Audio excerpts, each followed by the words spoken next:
Muy buen día, que el Señor le bendiga. Vamos a entrar ya a la lectura del libro de Jueces y aquí vamos a encontrar algunas historias y algunos detalles interesantes de los cuales quiero platicarles. Para empezar, en el capítulo 1, ya en la primera parte, en los primeros versículos del capítulo 1, nos muestra la historia de Judá y Simeón y dice que capturan a Adonibesec. Pero ¿qué es lo que quiero aquí mencionar? Que nos habla en el versículo 6, que dice: mas Adonibesec huyó y le siguieron y le prendieron y le cortaron los pulgares de las manos y de los pies. ¿Qué significa esto? Porque todo tiene un significado detrás de las palabras que leemos. En la antigüedad era muy común, no únicamente por los israelitas, sino por los pueblos alrededor, de que cuando se conquistaba una ciudad, a los líderes o a los reyes o a los que gobernaban, los dejaban vivos, pero les cortaban los pulgares de las manos y de los pies. ¿Pero por qué lo hacían esto? Porque era algo simbólico. Al cortarle los pulgares, ellos no podían empuñar una espada o un escudo y esto los inhabilitaba para la guerra. Entonces era un significado simbólico de que ellos habían perdido su poder.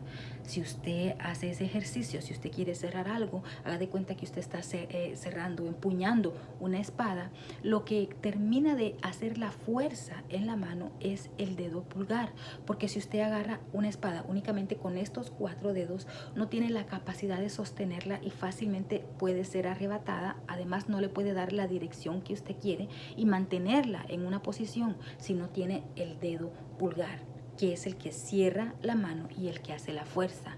Entonces por eso les quitaban los pulgares, porque tampoco podían escribir. Entonces son muchas las funciones que tiene el dedo pulgar, y entonces detrás de cortárselo no era únicamente por castigarlos, por mutilarlos, sino que había un significado detrás de esto. Al igual que cuando les cortaban los pulgares de los pies, les estaban quitando el equilibrio. Yo no sé si usted sabía, pero el equilibrio al caminar los dan los dedos pulgares de los pies. Yo trabajé hace algunos años, ya hace muchos años, en un hospital, y yo pude ver esto con mis propios ojos. Llegaban personas, sobre todo las que padecen de diabetes, cuando ya lo tienen muy avanzado, o las que tienen, les da gangrena, que es cuando ya unas partes del cuerpo empiezan a morirse. Entonces, para evitar que el mal o la infección avance a otras partes del cuerpo, empiezan por cortarle el dedo pulgar, porque ya ellos ya no sienten nada, ya pierden la sensibilidad. Pero ¿qué sucedía? Que al cortarles el dedo pulgar, las personas tenían que usar bastón, porque ya no podían caminar igual. Yo esto literalmente yo lo veía más de una ocasión, que las personas, después de que les amputaban una parte tan pequeñita del cuerpo, pero que tiene gran importancia para el equilibrio, para caminar de forma erguida. Entonces, imagínense si con uno ya necesitan usar bastón.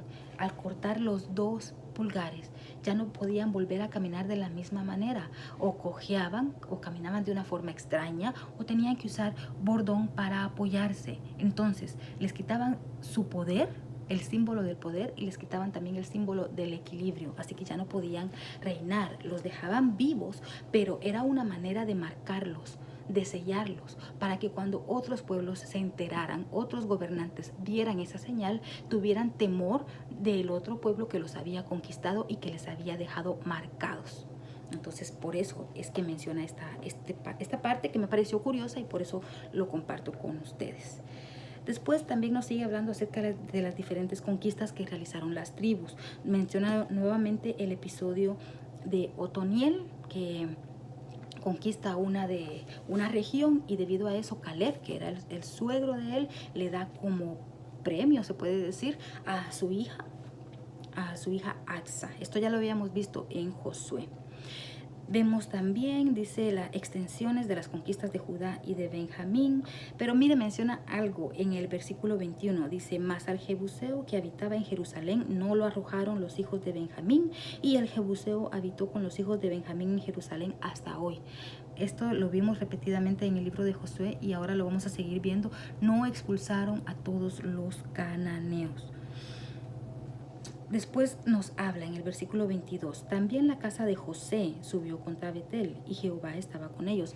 ¿Quién es la casa de José? Aquí solo para aclarar, la tribu de José se dividió en dos, en la tribu de Manasés y Efraín, que eran los dos hijos de José. Entonces, por eso también en algunas partes se menciona como la media tribu de José o la media tribu de Manasés, la media tribu de Efraín, porque en realidad, la tribu se hubiera llamado José, pero él no tuvo la herencia. La herencia la tuvieron sus dos hijos, que fueron Manasés y Efraín, que fueron adoptados por Israel, por Jacob, fueron adoptados por él. José, recuerde que José se había mezclado, se había casado con una egipcia. Entonces, lo que hace aquí Israel es que adopta a los dos hijos de José. Entonces, prácticamente Manasés y Efraín se vuelven hijos de Israel, pero por eso se les llama media tribu, no una tribu completa.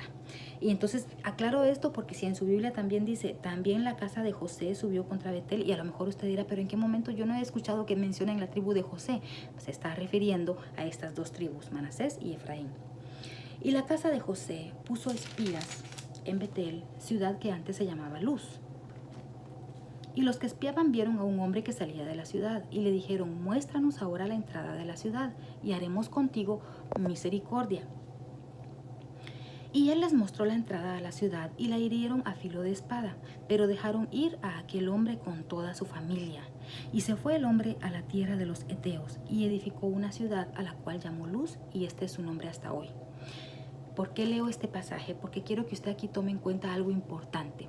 Dice que ellos enviaron espías y los espías vieron a un hombre que salía de la ciudad que se llamaba Luz. Y a este hombre le dijeron, dinos dónde está la entrada, por dónde saliste. Y este hombre les dice efectivamente dónde está y le perdonaron la vida a él y a su familia. Pero ¿qué sucede? Mire, es que por eso Dios les dijo que tenían que exterminar, sacar a todos sin excepción. Porque ¿qué fue lo que sucedió? Dice que este hombre se fue a la tierra de los Eteos y edificó una ciudad, y a la ciudad le puso el nombre de Luz, que era el mismo nombre de la ciudad que ellos habían conquistado. Aquí está el poder de una persona. Ellos pensaron de que un hombre no les iba a hacer nada, pero mire, este hombre se fue con su familia, se multiplicó, fundó una ciudad y le puso el mismo nombre a la ciudad que ellos entraron a conquistar. Y después este mismo hombre seguramente les iba a hacer la vida imposible. Por eso Dios les dice que los exterminen completos, pero ellos no cumplieron. Y esto se repite constantemente. Esto es el principio del libro de Jueces. Ya vamos a entrar entonces directamente a hablar sobre los jueces.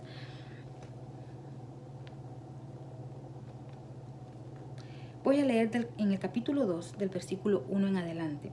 El ángel de Jehová subió de Gilgal. Gilgal, recuerde que era el campamento donde se instalaron los israelitas en cuanto cruzaron el río Jordán antes de conquistar Jericó. Era el campamento base de los israelitas. Y dijo, yo os saqué de Egipto y os introduje en la tierra de la cual había jurado a vuestros padres, diciendo, no invalidaré jamás mi pacto con vosotros, con tal que vosotros no hagáis pacto con los moradores de esta tierra, cuyos altares habéis de derribar. Mas vosotros no habéis atendido mi voz. ¿Por qué habéis hecho esto? Por tanto, yo también digo, no los echaré de delante de vosotros, sino que serán azotes para vuestros costados, y sus dioses os serán tropezadero. Cuando el ángel de Jehová habló estas palabras a todos los hijos de Israel, el pueblo alzó su voz y lloró, y llamaron el nombre de aquel lugar Boquim, y ofrecieron allí sacrificios a Jehová. Boquim significa los que lloran. Luego nos habla nuevamente de la muerte de Josué. Entonces, y se levantó, dice el versículo 10 del capítulo 2, y se levantó después de ellos otra generación que no conocía a Jehová, ni la obra que él había hecho por Israel.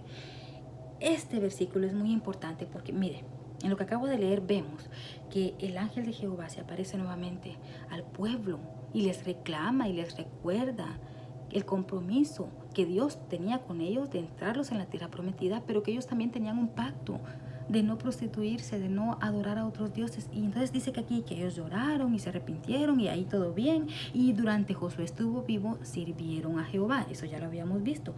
Pero luego dice el versículo 10, y se levantó después de ellos otra generación que no conocía a Jehová ni la obra que él había hecho por Israel.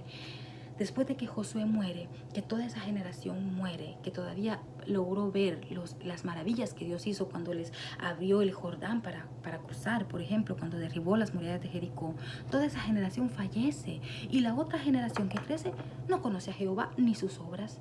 Y aquí la importancia de esto, ¿qué nos está diciendo este versículo? Que nosotros como padres tenemos la responsabilidad de transmitir a nuestros hijos el temor y la obediencia a Dios. Ellos no cumplieron con esto. Mire qué delicado. Josué como líder no levantó a un sucesor. Ni los padres enseñaron bien a sus hijos. Obviamente siempre hay un remanente que sí cree en Dios, pero vemos que aquí prácticamente ya la mayoría se habían olvidado de Dios. Y entonces por esto caen en apostasía. Entonces ya los siguientes versículos nos hablan de entonces por qué Dios levanta jueces. Por ejemplo, empieza la apostasía, porque ya ellos, como esta generación no conoce a Dios, no conoce sus obras, se empieza a mezclar con los cananeos que vivían entre ellos. Cuando hablo de mezclar, me refiero a que ellos empezaron a casarse. Se casaban los cananeos con los israelitas, las hijas de los israelitas con los hijos de los cananeos. Ellos tenían hijos y entonces ya era una mezcla. Y ellos, como ellos no tenían bien afirmado su temor a Dios, lo que hacían es que se volvían a la religión o a las creencias o a la idolatría que tenían los pueblos cananeos que habían quedado entre ellos. Entonces dice Jehová, el versículo 16, y Jehová levantó jueces que los librasen de mano de los que los despojaban. El 18 dice, y cuando Jehová les levantaba jueces, Jehová estaba con el juez y los libraba de mano de los enemigos todo el tiempo de aquel juez, porque Jehová era movido a misericordia por sus gemidos, a causa de los que los oprimían y afligían. Mas acontecía que al morir el juez, ellos volvían atrás y se corrompían más que sus padres, siguiendo a dioses ajenos para servirles e inclinándose delante de ellos, y no se apartaban de sus obras ni de su obstinado camino.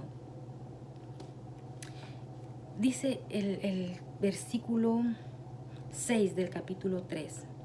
Y tomaron de sus hijas por mujeres y dieron sus hijas a los hijos de ellos. Aquí está hablando de que los israelitas, lo que les había mencionado, los israelitas se me habían mezclado con los cananeos, heteos, amorreos, fereceos, heveos y jebuseos.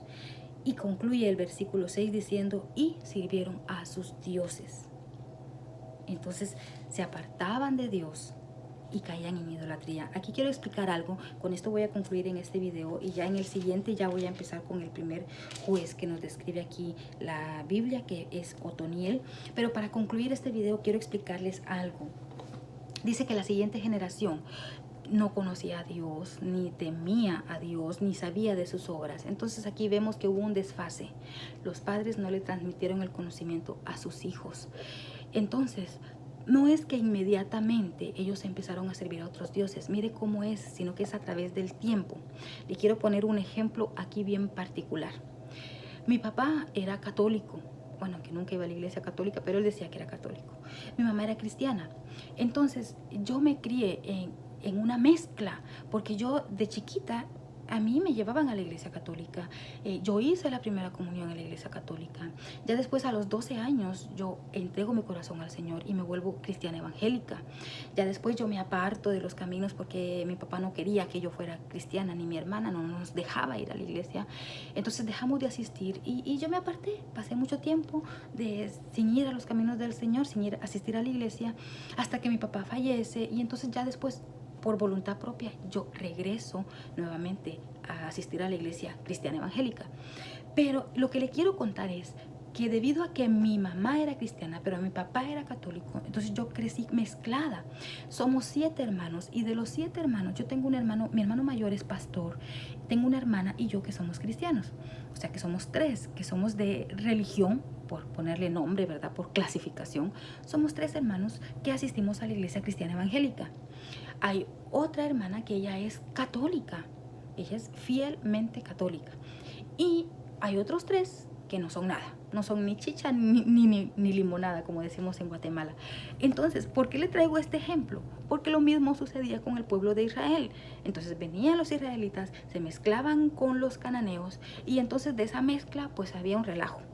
Habían unos que creían en unos dioses, otros creían en otras diosas, otros se habían olvidado de Dios completamente, pero siempre había mire, por eso Dios siempre deja un remanente, siempre va a dejar alguien que sea el que vaya transmitiendo el temor de Dios. Nunca nos va a dejar Dios sin un libertador, porque si no hubiera sido así, entonces ¿de dónde hubieran salido los jueces que Dios escogió? Pero para que usted vaya comprendiendo cómo es que a través de las generaciones puede ser que el temor de Dios se incremente o el temor de Dios se vaya perdiendo. Por ejemplo, mis hijos, mi esposo es cristiano, yo soy cristiana, entonces les estamos enseñando el temor a Dios, el temor a Jehová. Entonces mi hija ya va a crecer con una base, con un temor de Dios más reforzado que si, por ejemplo, yo me hubiera casado con alguien que no cree en Dios. Imagínense qué sucede. Yo me caso con un ateo o con un musulmán. Imagínense qué mezcla la que hubiera habido.